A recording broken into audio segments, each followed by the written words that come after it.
বিসমিল্লাহির রহমানির রহিম। আজকে কিন্তু আমাদের মিলন মেলা, কিন্তু আমার কাছে মনে হচ্ছে যে এটা ফর্মাল অনুষ্ঠান হয়ে যাচ্ছে। আর সেটার কারণে আমার পূর্ববর্তী বক্তা হাততালি কিন্তু চেয়ে নিয়েছেন। আমরা একটা হাততালি দেই না এখন, দেখি সবাই মিলে। ধন্যবাদ। উপস্থিত সম্মানিত সভাপতি, প্রধান অতিথি, বিশেষ অতিথি সহ মঞ্চে উপবিষ্ট জাতীয় সাংবাদিক সংস্থার নেতৃবৃন্দ, আমার সামনে উপবিষ্ট আমার সহযোদ্ধাবৃন্দ, আসসালামু আলাইকুম। মুই কিন্তু বরিশাল্লা পোলা, কয়েকশো কিলোমিটার দূর থেকে এসেছি আপনাদের সাথে শুধুই একটু দেখা গল্প করা, এজন্যই এই আনন্দটুকুর ভাগ নেওয়ার জন্যই মূলত লঞ্চ যোগে এসেছি। আপনারা জানেন যে এর আগের রাতে কিন্তু দুটি লঞ্চের সংঘর্ষ হয়ে 8 জন মারা গেছে এই ঢাকা বরিশাল রুটে। এর পরের রাতে কিন্তু সেই একই রুটে লঞ্চে আমি এসেছি। পারিবারিকভাবে একটু নিষেধাজ্ঞা ছিল, এরপরও জাতীয় সাংবাদিক সংস্থা যখন টান দেয় মন থেকে, তখন আর পরিবারের কথা শোনার সময় কোথায়, যে কারণে চলে এসেছি। আজকের এই অনুষ্ঠানে আমি কোনো ফর্মাল বক্তব্য দিব না। আমি আজকে স্মরণ করছি আমাদের এই সংগঠনের প্রতিষ্ঠাতা সভাপতি মরহুম আলতাফ হোসেন, তার রুহের মাগফিরাত কামনা করছি। স্মরণ করছি সবশেষ জুলাই আন্দোলনের শহীদ ওসমান বিন হাদি, যিনি বৃহত্তর বরিশালের সন্তান, যিনি বাংলাদেশের জন্য অকাতরে প্রাণ দিয়ে আমাদেরকে দৃষ্টান্ত উপস্থাপন করে গেছেন। মহান আল্লাহ রাব্বুল আলামিন শহীদ ওসমান বিন হাদিকে জান্নাতের উচ্চ মাকাম দান করুন।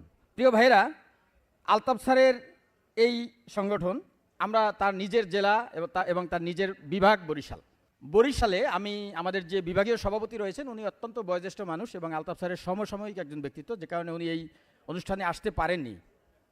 তবুও আমরা তাকেই রেখেছি, আমাদের ঐতিহ্য হিসাবে তাকে আমরা ওই পদেই রেখেছি।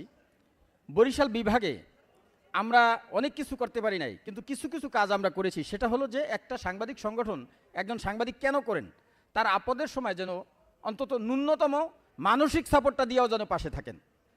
আমরা দেখেছি কোনো প্রেস ক্লাবের সাংবাদিক একজন যদি বিপদে পড়ে, তার সবচেয়ে তখন বড় শত্রু হয়ে দাঁড়ায় ওই প্রেস ক্লাবেরই আরেক গ্রিপসের যারা আছে তারা।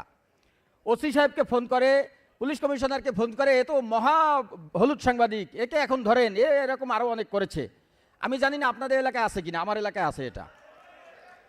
আমি এই সাংবাদিক সংস্থায় গর্বের সাথে বলবো, আমার এলাকায় একজন আমাদের জেলা কমিটির লোক সড়ক দুর্ঘটনায় মারা গেছেন, আমরা তাকে কিন্তু তার পরিবারের পাশে আর্থিক সহায়তা সহ দাঁড়িয়েছি। আমার এলাকায় একজন আমাদের কমিটির একজন সাংবাদিক, তার স্ত্রী অসুস্থ, ইন্ডিয়া নিতে হবে, আমরা কিন্তু তার পাশে দাঁড়িয়েছি আর্থিকভাবে।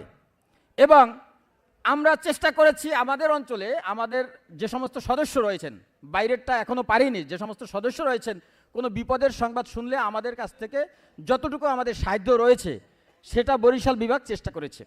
আমি একইভাবে আমার ধারণা সাংবাদিক সংস্থার সাথে যারা যুক্ত সকল বিভাগেই এই প্রচলনটা আছে এবং থাকবে। যদি কোথাও কম থাকে সেখানে যেন এই প্র্যাকটিসটা বাড়ে।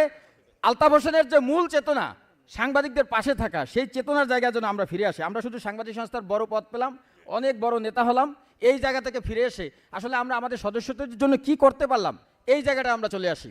আমাদের জবাবদিহিতা এবং আমাদের বলার জায়গাটা যেন সেখানে হয়। মরহুম আলতাফ হোসেন একটা জিনিস চেয়েছিলেন জাতীয়ভাবে, সেটা হলো সাংবাদিকতায় সনদ প্রবর্তন। তিনি বারবার এই দাবিটি তুলেছিলেন সরকারের বিভিন্ন মহলে। আজকের এই সভা থেকে আমি তার সেই অপূরণ হওয়া দাবি আজকে আবার আমি দাবি করছি সরকারের কাছে, যে সাংবাদিকদেরকে সনদ প্রবর্তনের মাধ্যমে একদিকে তাদেরকে যেমন একটি ফরম্যাটের মধ্যে নিয়ে আসা, অপরদিকে তাদেরকে সরকারিভাবে বেতন ভাতা এবং আপৎকালীন সহায়তা প্রদানের দাবি জানাচ্ছি। সুপ্রিয় ভাইরা, লম্বা বক্তব্য দেওয়ার সুযোগ নয়, আমি একেবারে শেষ করব। আমার বরিশালে আমাদের প্রধান অতিথি বলে গেছেন প্রশিক্ষণের বিষয়টা কিন্তু আলতাফ স্যারের সবচেয়ে খুবই গুরুত্ব দিতেন উনি। আমরা আশা করব আজকে প্রধান অতিথির বক্তব্যের মধ্য দিয়ে আমরা প্রত্যেক জেলায় 64 জেলায় আমরা এই প্রশিক্ষণের আয়োজন করা এক। দ্বিতীয়ত হলো, আপনারা জানেন যে পিআইবি প্রেস কাউন্সিল যে প্রশিক্ষণগুলো দেয়, যদি সরকারিভাবে আপনি নিতে পারেন তাহলে কিন্তু আপনি অর্থ সরকার থেকে পাবেন। জেলা কমিটির যারা নেতৃবৃন্দ আছেন আপনারা উদ্যোগ নেবেন, এরপরে প্রয়োজনে ওবায়দুর রহমান শাহিনের সহায়তা যদি নেওয়া যায় তাহলে পিআইবি প্রেস কাউন্সিল থেকে নিতে পারেন। প্রত্যেক সাংবাদিক প্রায় 3000 টাকা ওই প্রশিক্ষণে অংশগ্রহণ করলে টাকা পাবেন। সেখানে খাওয়া অন্যান্য যত খরচ সব কিন্তু সরকার থেকে বহন করে। আমরা যদি নিজেদের খরচের বাইরে, যেহেতু সাংবাদিকটা স্বল্প আয়ের মানুষ, যদি আমরা এটা চেষ্টা করি, এবং আমার মনে হয় যে আমাদের যে মহাসচিব মহোদয় রয়েছেন উনি কিন্তু অত্যন্ত এই বিষয়ে হেল্পফুল মানুষ, আমরা ওনার সহযোগিতা নিলে 64 জেলায় আমরা 64টা সরকারি প্রশিক্ষণ করে আমাদের সাংবাদিক ভাইদেরকে এক একটা সম্ভবত 30 থেকে 40 জন অংশ নিতে পারে, অন্তত তাদেরকে সরকারি সনদের ব্যবস্থা আমরা করে দেব। আমরা আজকের এই সভা থেকে এই প্রত্যয় ব্যক্ত করি। আমি সবশেষ বরিশাল বিভাগে দর্শনীয় স্থান রয়েছে গুঠিয়া জামে মসজিদ, যেটা এশিয়া মহাদেশের মধ্যে অন্যতম একটি দর্শনীয় মসজিদ। বরিশাল বিভাগে রয়েছে লাল শাপলার বিল। বরিশাল বিভাগের মধ্যে রয়েছে কুয়াকাটা। আপনাদের সকলকে আসার আমন্ত্রণ জানিয়ে শেষ করছি। আল্লাহ হাফেজ, ভালো থাকবেন।